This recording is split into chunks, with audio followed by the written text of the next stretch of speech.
are a great. We are not a for-profit organisation, and we're formed by senior leaders from a range of experiences, B Corp, FTSE 100 and SME. We were launched, sort of started around April 2019, really kicking off with members in 2019, September 2019. And I'd say then we were very much about raising awareness of the climate emergency. And actually, even in that short time, I'd say we've really developed. I think most businesses are absolutely aware of the climate emergency. And our purpose is really to inspire, encourage, but accelerate action with every business and to address not just the climate and carbon, but biodiversity loss and the social emergencies. Those are the three things that really need to be brought together. And also, I think very much to raise awareness that to actually future-proof your business and to balance profits and people is absolutely key. Not only because it's the right thing to live with planetary boundaries, but we know for businesses to have a future, to secure the best talent and really future-proof their supply chains and their customers, we really need to be tackling this issue.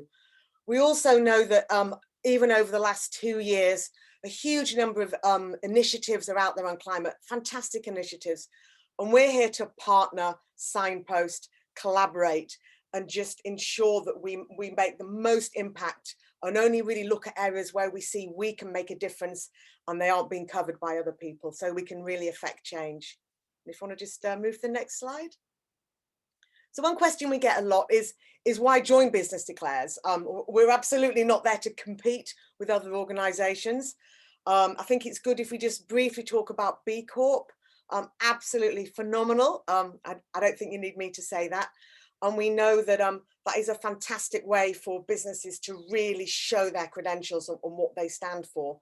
We also know that for some businesses that are a lot smaller, or just starting on the journey, they may not be in the place yet to join B Corp and go through that process.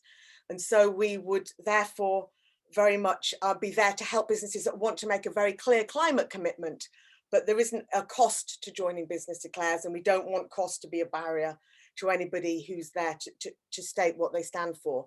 I'd also say that we see ourselves as very much leading on the edge for businesses. We're very bold, we take on difficult conversations. We're not really there for businesses that just say, yeah, we've got it all sorted by 2050. Really, we need to be talking about what we can do now, but we need to be talking about the difficult as well.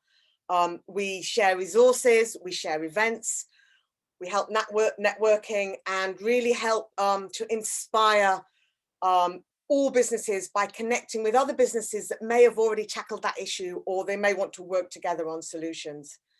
We also know that really politics is driven by business, and that we really need to galvanize this combined call from business for much needed regulatory change. One of our new members, Riverford, thought that they could really just lead by their own action, but actually chose to join us because they really realized that this uniting of business to send a really clear call is really important.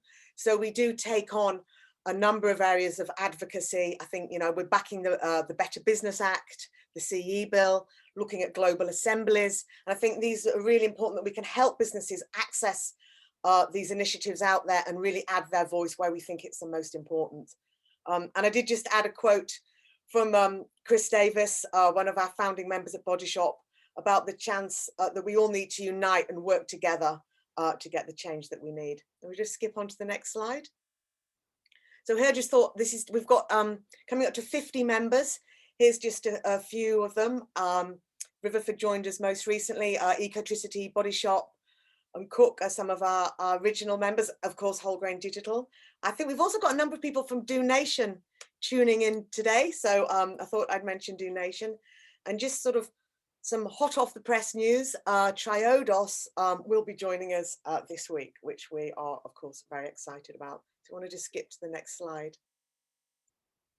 So what does it actually mean to join Business Declares? There's a number of Declares organisations out there, all of them fantastic, but we aren't just a sign up organisation. We've actually got quite strict hurdles for businesses to overcome. And it's not about what you have to have achieved already, but it's about your commitment to what you will achieve and are really going to commit to on a forward basis. A business needs to have or will acknowledge the climate and ecological emergency, make that very clear, and obviously declare its membership to business declares. We also say that set net zero targets as soon as possible and as close as possible to 2030, covering scope 1 and scope 2. To consider scope 3 emissions, which we know are very tricky, but we want to be talking about these difficult areas. And also we know that offsets can be really important and a way as a transition pathway, but they must be additional and permanent. And we know that this is quite an interesting area around meeting net zero. We actually have an event on July the 8th, which we'll signpost you to at the end, really just to talk about what about the role of net zero and what it really means to set authentic targets. We know a lot of businesses have their own sustainability plans and net zero targets, but especially for businesses who are smaller and may not have that, we also ask them to create their one-page climate transition plan. So that really that helps everybody within the business, internally and externally, to see what their plans are. And we also really do ask for you to advocate for change, to nudge all your stakeholders. We've got a great example of Cook, who shared a letter to all of their suppliers around what they expected them to commit to. And they saw their suppliers make some significant changes on their climate commitments. So definitely that is another area where we really ask people to speak out. Next slide. So this is just gives a bit of a flavour of what some of the declarations hold for those that join us. We celebrate all companies who declare, and also this wording which came from Cook is that we're not perfect and we're not judging others. We're part of a coalition of the willing and looking to collaborate and accelerate action. This was one as well that I think really embodies the Riverford ethos. We're talking about the difficult. We're not saying we've solved everything, and we're not. And if anyone joins us, they're not there to say they've got it sorted and to be pointing the finger at other people. It's just about working together, pushing the boundaries and having the difficult conversations. And also just important to say that as B Corp, we are a member of Race to Zero as well, and we add our voice to their efforts. So if you want to just move to the next slide. So this is the important matter. Why are we here today? And it's not just about measuring your digital carbon footprint, but this is also really about how to take action as well. I think what's really clear is our work is informed by our members, and we really saw that there was a real lack of awareness of our digital impact. We've got all these nice words, you know, cloud and Apple, and they all sound really environmental, but actually every action we take online does have a carbon a footprint. And there really were a lack of resources in this area. This is where Kate Sandel, our non-executive director, really encouraged us and always says that our work must be additive.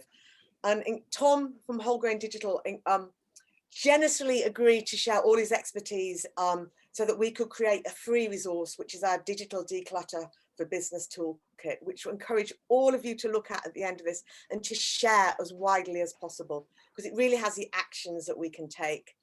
And another thing that we hear from our members is, oh, well, there's really not much we can do.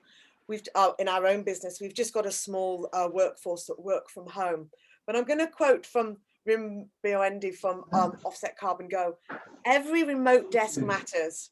Accessing every employee and how they work from home, not just digitally, but in all areas, means that you can address an area of your scope 3, which is your employee footprint at home, but also you can start to impact 100% of your employees' footprint, which I think, you know, it's a pretty exciting area to tackle, and really makes you really feel the impact that you can have, however big or small your business is.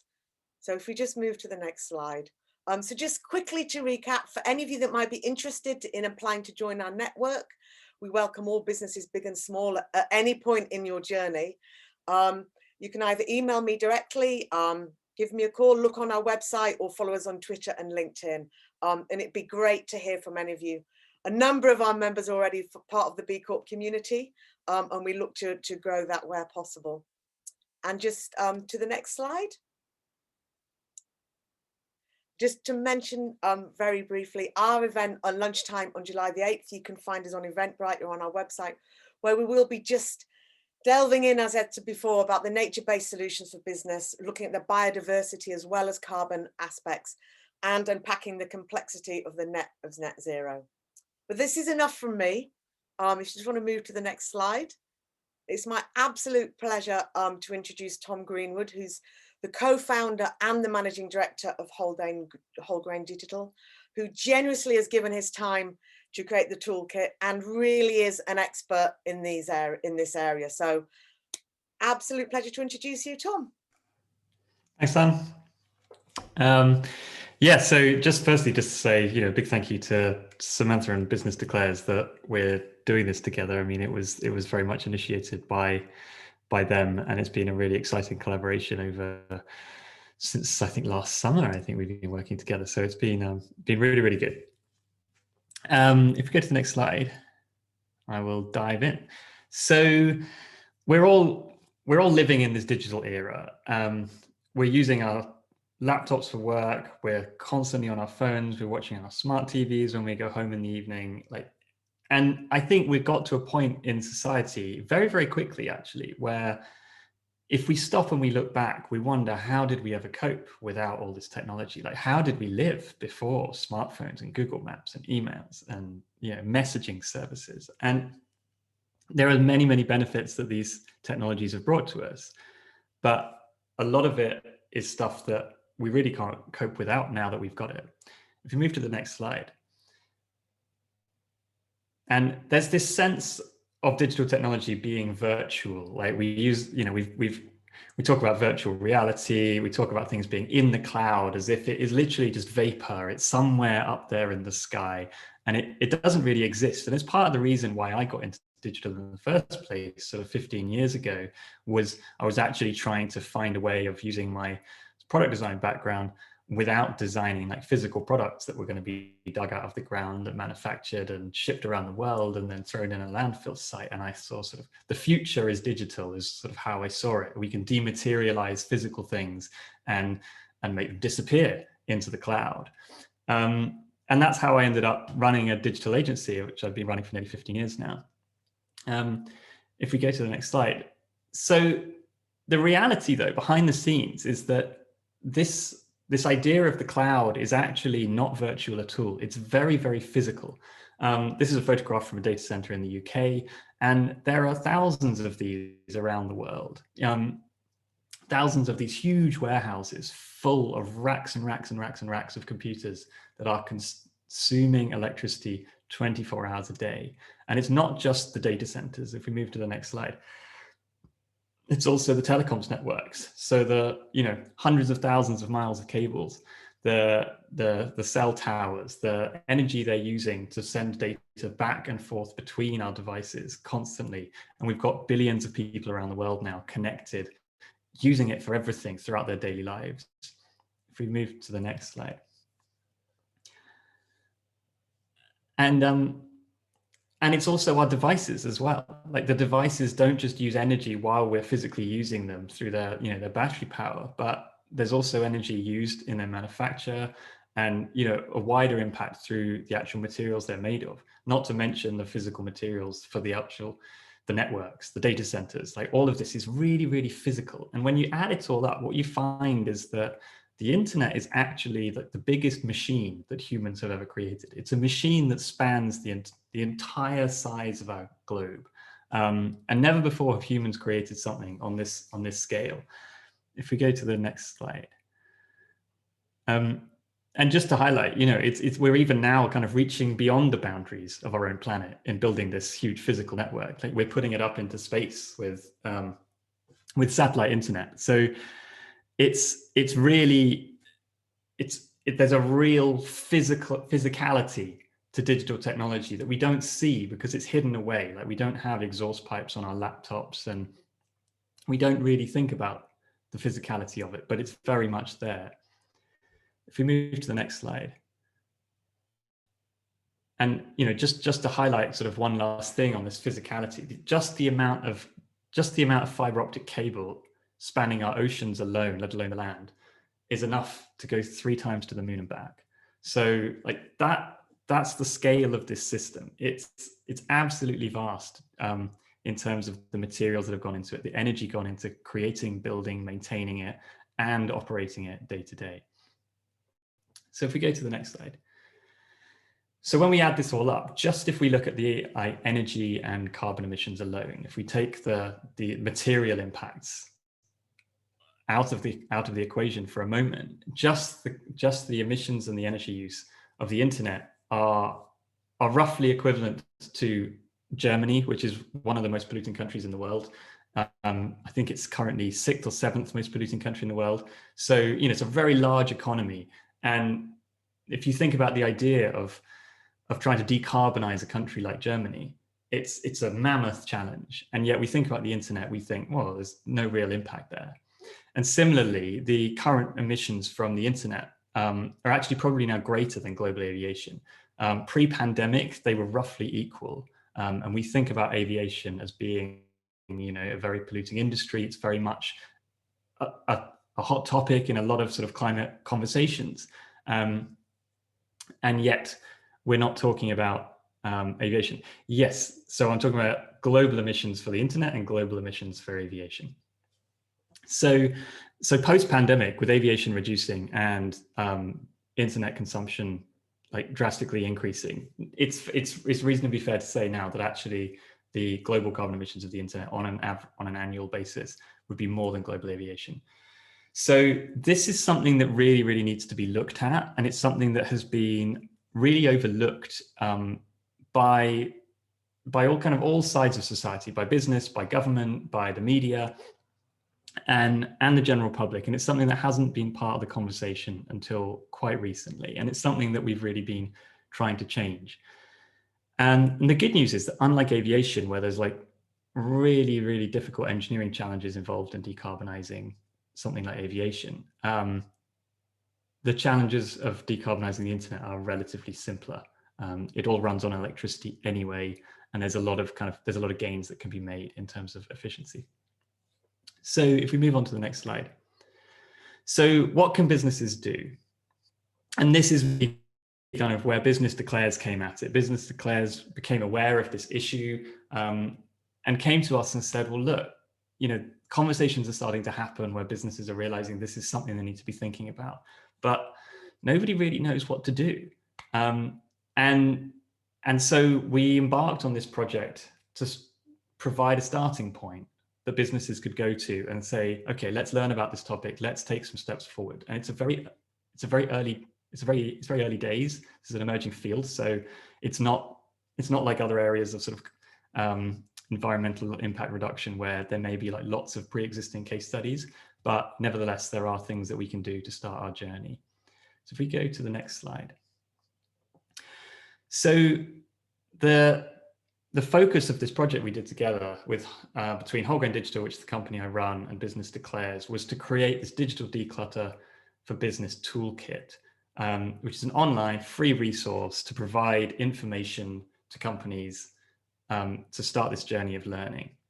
And if we go to the next slide, we covered these key areas. So IT hardware, video calls and streaming, websites, apps, cloud storage, emails, digital marketing, and just general point about the need for change in the industry at a more systemic level. And we've put in sort of the information that's available publicly currently to start people on their way. And in some of these areas, there's more tangible information, like you can really do kind of more concrete measurements and you can really take tangible steps forward. Other areas, there's still a lot of unknowns, and we need to really be pushing the industry to start providing us with the information we need to actually calculate those emissions. So I'm going to go through just a few of these sections because we don't have time to go through all of it today. I'm going to go through a few of them and just give you some examples. So if we go to the next slide.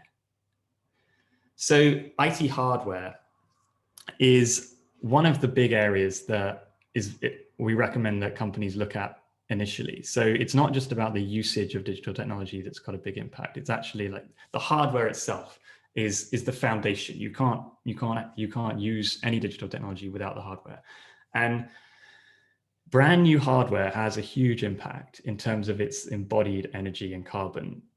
So the energy required to actually manufacture that. And if we typically, so this graph shows that typically you'd have around 80% of the emissions from a digital device. So whether that's a computer or a smartphone, or even something like a smart TV, around 80% of the emissions are actually in the manufacturing of that device. So every time you buy a new device, that's got a massive impact. And the emissions are significant compared to the size of the device. So you might think, oh, my new laptop, it's really small, it's super lightweight, you know, I can fit it in my laptop, I hardly notice it, fit it in my bag, I hardly notice it's there. But, you know, the emissions of just manufacturing a laptop could be, say, 400 kilograms, which, you know, that's a big weight. When you think about that as an amount of gas to weigh 400 kilograms, that's really, really heavy.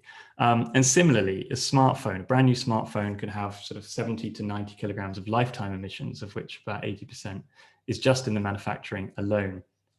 So thinking about like how you actually procure IT hardware is really, really important. If we go to the next slide. So just some like top level tips of how you can reduce this. So firstly, I mean, be really mindful about the purchasing of new equipment. Buy things only when needed. And I know that might sound simplistic, but actually, you know, there's a lot of companies out there that will replace equipment before it's really necessary, or might have spare equipment lying around that could be repurposed, that's not being put to good use. So buying only when needed can really help reduce the embodied emissions of this technology, not to mention all of the other like physical resources other than the energy that go into actually manufacturing those goods, like rare minerals and so on. Buying refurbished equipment is a really good strategy. So when you do decide, okay, we really do need to buy some new equipment, it's required for our business, buying refurbished should always be the first point of call. So there are really good companies out there that can supply refurbished equipment. Some really good B Corps. So Alita Networks in Singapore is a B Corp that deals with, that will sell and recycle IT hardware. So really, really good company. And in the UK, Reconomy, similarly, you know, if you're looking for refurbished computers and so on, really, really good company that they're not just selling you secondhand, they're refurbishing it. So it's essentially, from a technical point of view, it's as good as new, it's secure, they've like wiped all the data off it. And there's more and more of these companies springing up that are providing this as a service. And even, you know, mainstream companies like Apple, they have a refurbished section on their online store, which you can go to and buy refurbished equipment before you buy brand new equipment. So I always recommend looking for refurbished as your first point of call, and only buy new when you've already looked for refurbished and it simply wasn't available. That's great to see Mario saying his last laptop lasted 10 to 11 years. And, you know, that goes back to what I was saying about buy only when needed. So if you can keep things going for longer, then that's absolutely the right thing to do. And when you are purchasing, like think about like the lifespan. It's actually, if you can pay a little bit more for something that's higher quality and you think will last longer, then the actual emissions of that and the overall environmental impact will be lower over its life cycle. And then when you do get rid of equipment, make sure that you try to give it another life. So maybe maybe it's not broken, but you've finished needing that equipment. So see if you can resell it or donate it. So there are charities that will refurbish IT equipment and give it to other organizations that are in need of it. So find another life for it. And if it is genuinely broken and it can't be given another life, then make sure you give it to a company that can recycle it. And again, you know, there's really good companies out there, including B Corps, who will deal with recycling IT equipment and making sure that's done in a responsible manner. So if we move on to the next slide. So that's a sort of a top level view of sort of some things to think about with IT hardware. Websites are another really good thing to get into and look at, because pretty much every organization has at least one website. You may have more than one website. So think about, you might not realize that your website has a carbon footprint. It's using energy every time somebody visits that. And even when somebody's not visiting it, it's sitting there on a server that's switched on 24 hours a day. So there's good things you can do that are going to really reduce the environmental impact of your website. So a few top level things. You could choose a green hosting provider. So a hosting provider is the company that basically has the server in the data center where your website lives. And there's a growing number of these providers that are making commitments to powering their data centers with renewable energy. And it's a really easy thing to do, is to follow with your hosting provider and find out, like, do they have this commitment? And if not, move your website somewhere else. It's relatively easy to migrate from one host to another. And the more consumer pressure, the more customer pressure these companies get, the more of them are actually going to think this is something seriously that they need to be doing, and create shift within and change within the industry. The next thing to think about is the really low-hanging fruit is just to go with a hosting provider that uses renewable energy. But you can also reduce the amount of energy that your website is using. And this is really, really important. So there's lots of things you can do to increase the efficiency. One of them is actually, like, in the design process of your website, thinking about all of the little design features you're doing and how are they actually going to impact the efficiency of this website, how much energy is going to be needed. And you might not always know the exact answer, but there's certain things that you can easily do, like making images smaller, using less video, using more efficient typography. So like using loads of custom fonts, for example, can really use a lot of energy. And like front end animations can consume a lot of energy on the end user's device. Not to mention colors.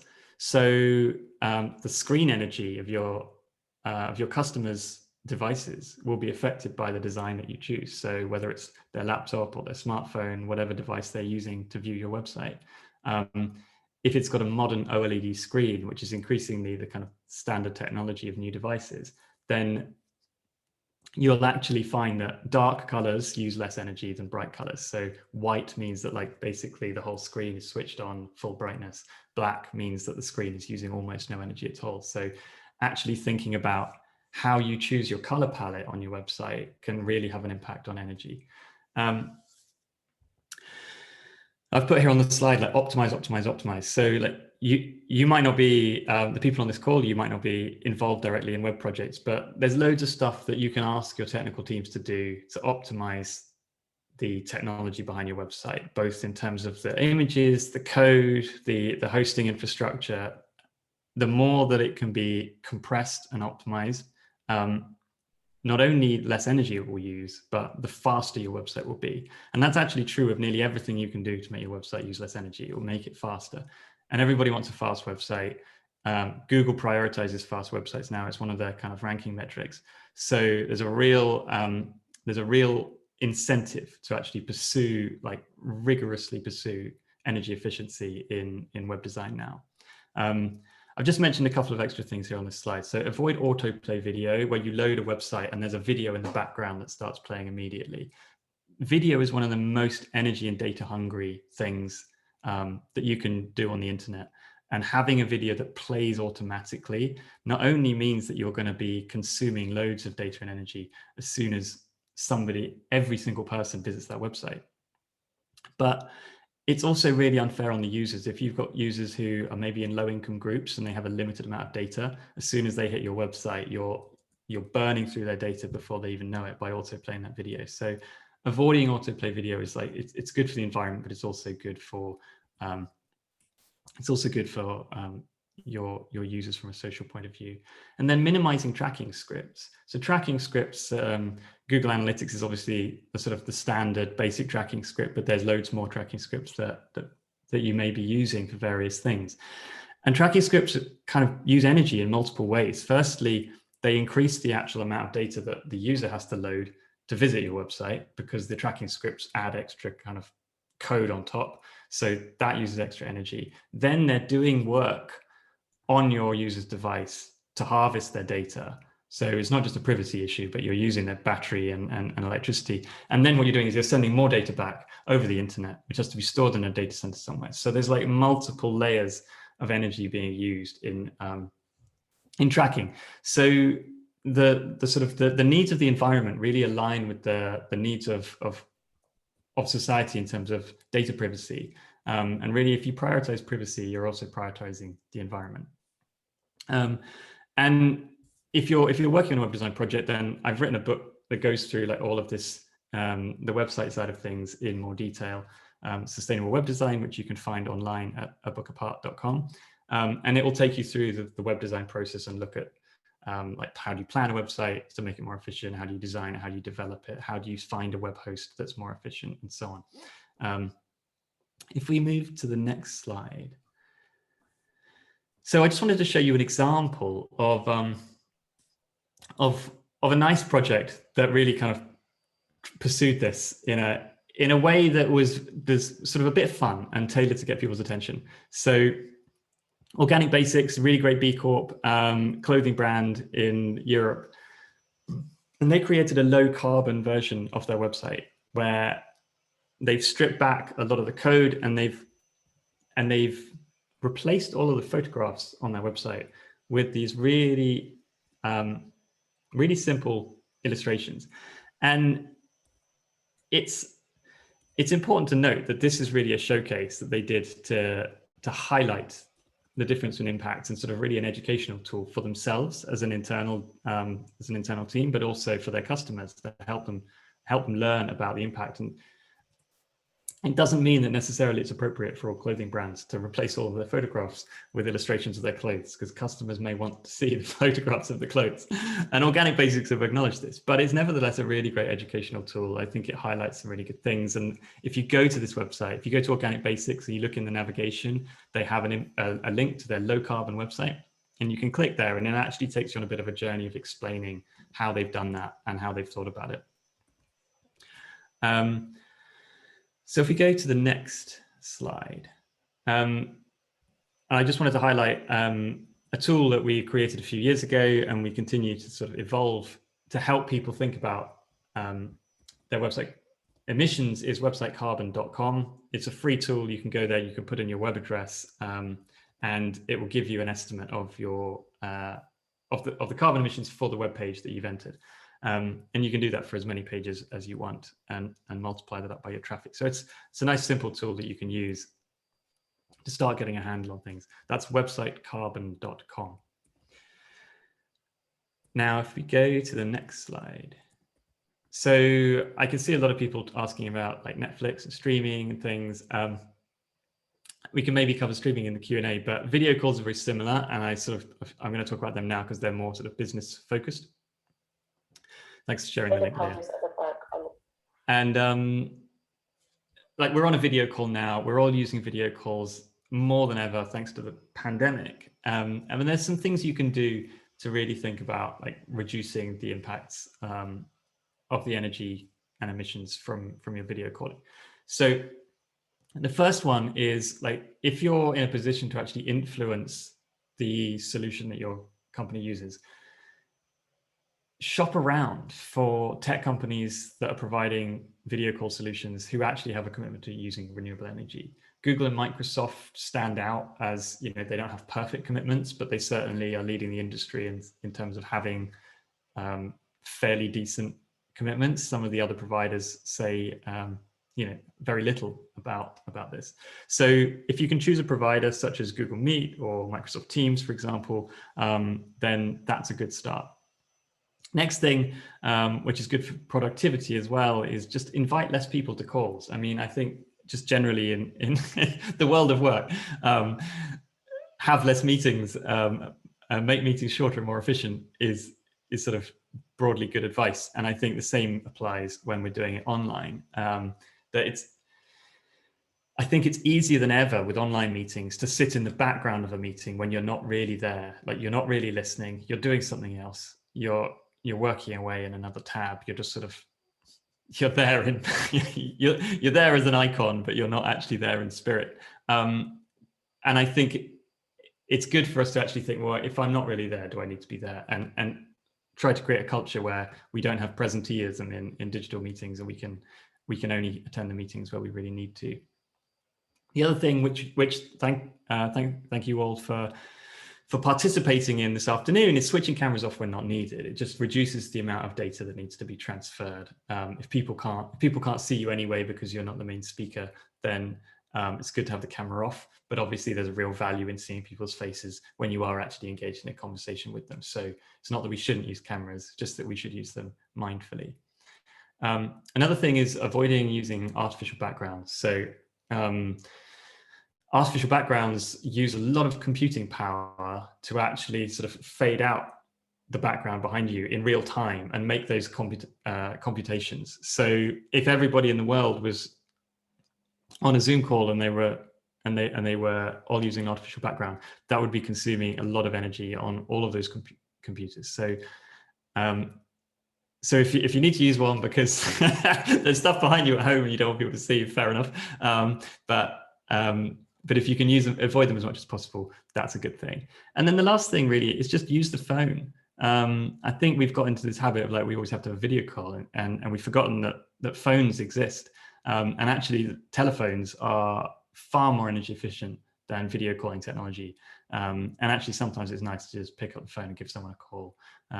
And yeah, it's good to remember that. If we go to the next slide. So the last thing that I really wanted to highlight here, and Sam mentioned it earlier, is the fact that there's a real lack of information in the industry. So in the Digital Declutter Toolkit, you'll find, some good starting points, and there's some areas where we sort of point you to how you can start quantifying your emissions and how you can start reducing your emissions for various aspects of your digital carbon footprint.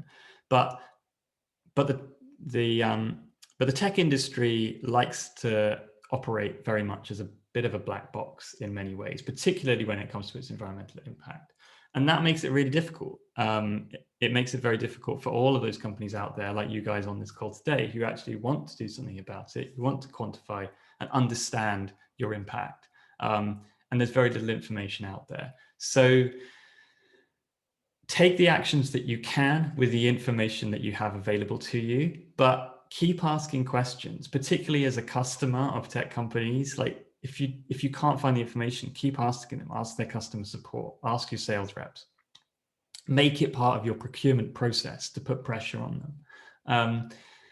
And demand transparency. It's not a lot to ask, to just ask that they're transparent about how much energy their services use, where the energy comes from. And I think, they'll hopefully, if we all collectively put enough pressure on the tech industry, this will become standard in the coming years.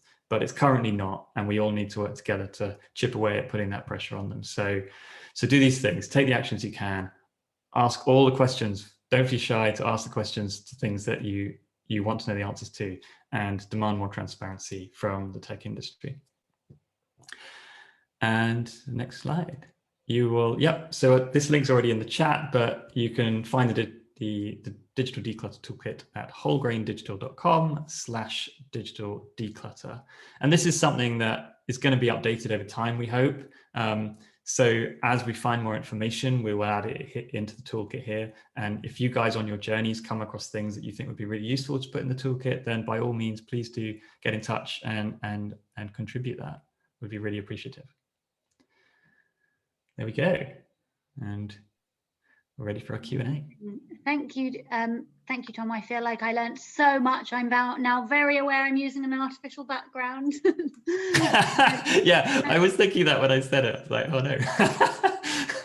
Learning lots of things. And I think we've had a lot of questions in the chat, which I've tried to keep track of. So a couple of the ones that we've been asked already in the chat, I'm going to ask you. And then if anyone else has got any other questions, do pop them in the chat, and we've got about 15 minutes for this Q&A now, which is great. So one question we had very early on was, how are lifetime emissions allocated for used purchases? So I think that was the first slide about IT hardware.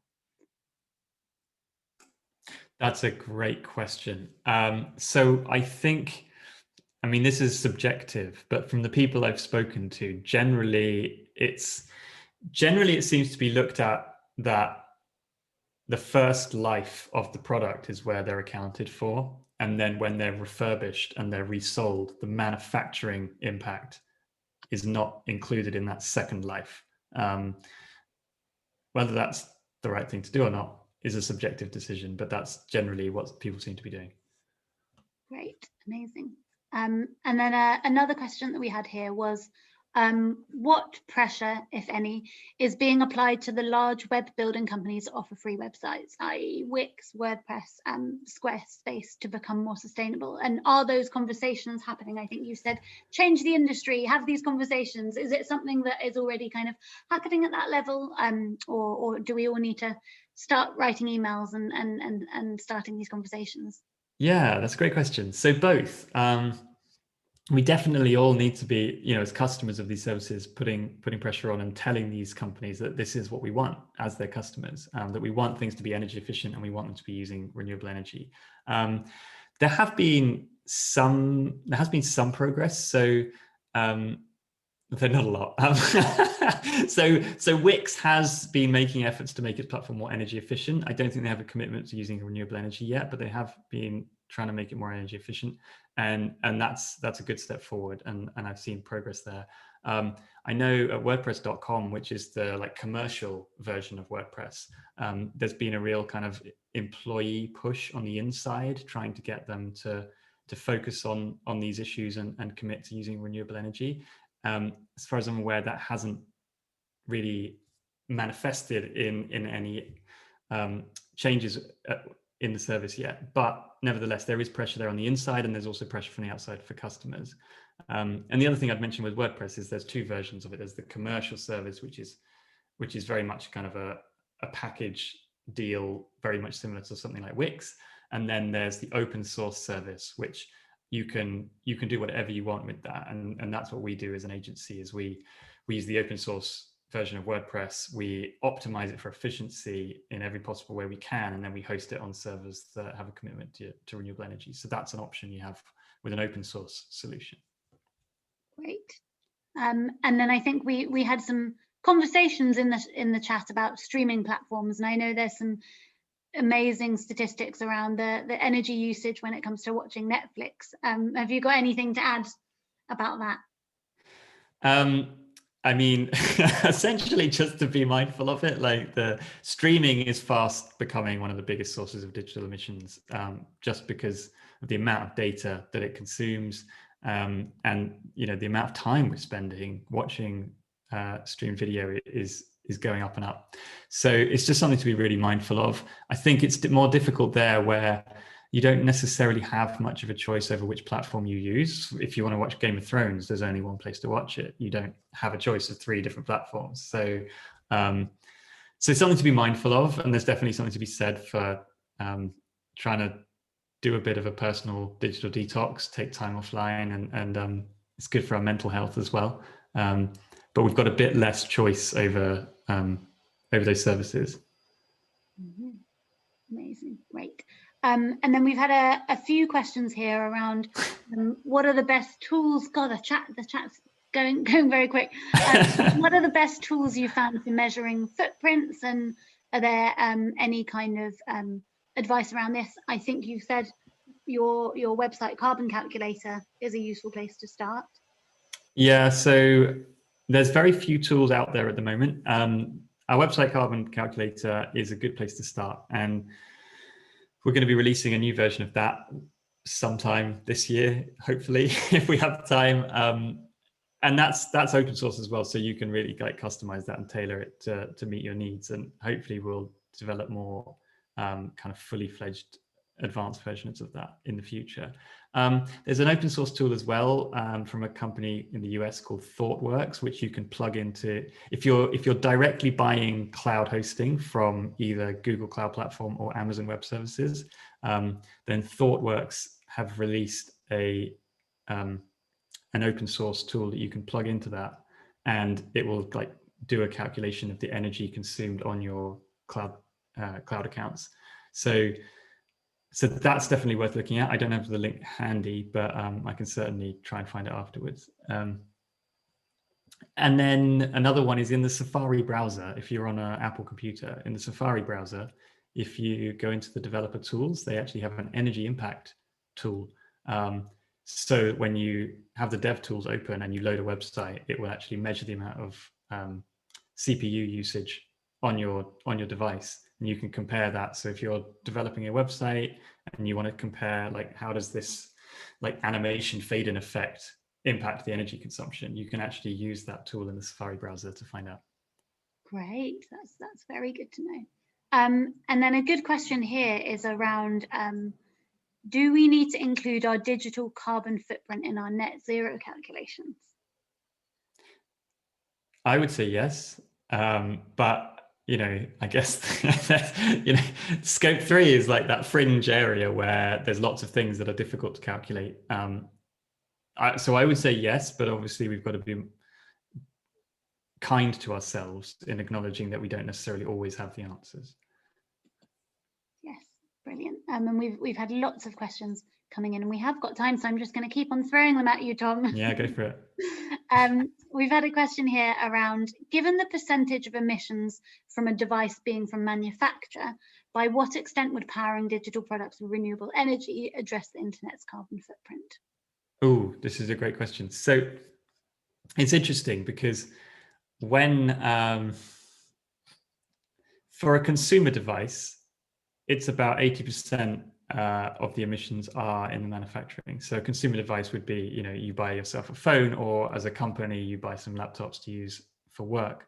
But if you take the internet as a whole and you factor in all of the data centers, and like their energy consumption patterns are very, very different. So when you average it out, it's actually almost 50-50. So it's it's roughly 50%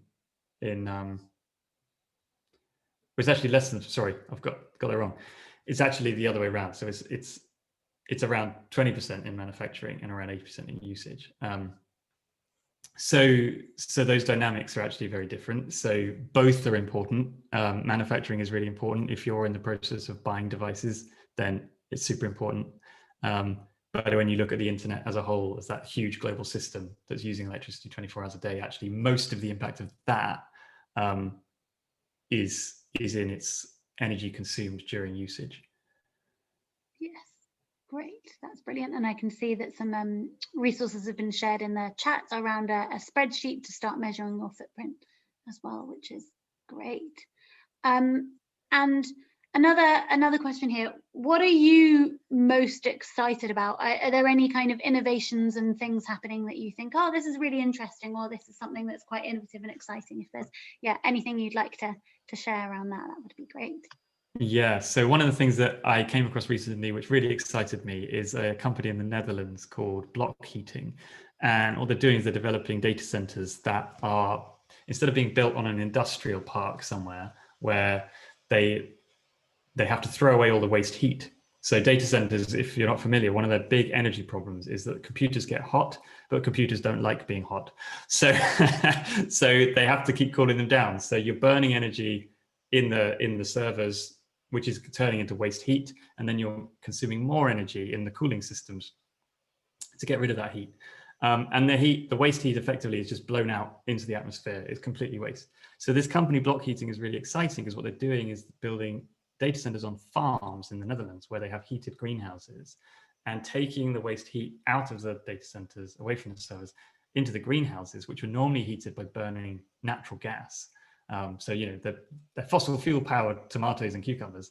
And instead of burning fossil fuels, what they're doing is they're taking the waste heat from the servers to heat the greenhouses. So it's a win-win for the farmer, for the data center, for the environment.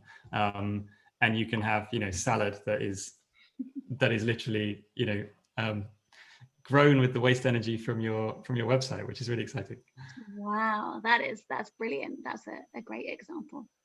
So we've got about 5 minutes left. Has anyone got any burning questions in the chat? Here we go. There's a new one that's just come in around when building sites off templates such as Bootleg, are there any providers who are providing efficient HTML templates or any to avoid? And I think there was an earlier question around optimizing and wanting to know a little bit more about how roughly when can we quantify how much we're talking about saving when we're thinking about optimizing web design? Yeah, so that's a really good question. I can't talk for specific HTML templates, but certainly if you're looking at kind of coding libraries, the libraries in general, things like Bootstrap, for example, tend to be very bloated, because what they want to do is they want to give you all the features you could possibly dream of and put it into one big package that you can then use as a kind of starting point. And it's very difficult to remove features from them. So generally starting with more of a raw approach, where you're hand picking bits, even if you're taking pre-existing code from somewhere on the internet and using it, taking individual features, bits of code for individual features from somewhere and integrating it, rather than taking a whole library like Bootstrap, is generally going to be a much more efficient approach. Brilliant, thank you. And we've had a few questions here in the chat around certain websites or platforms. So kind of how does Zoom stack up, and another website site called Kumo Space, and then I think a question here is around AWS. And so are there any kind of platforms or websites which kind of compare the different platforms and kind of compare how organizations compare in terms of their footprint?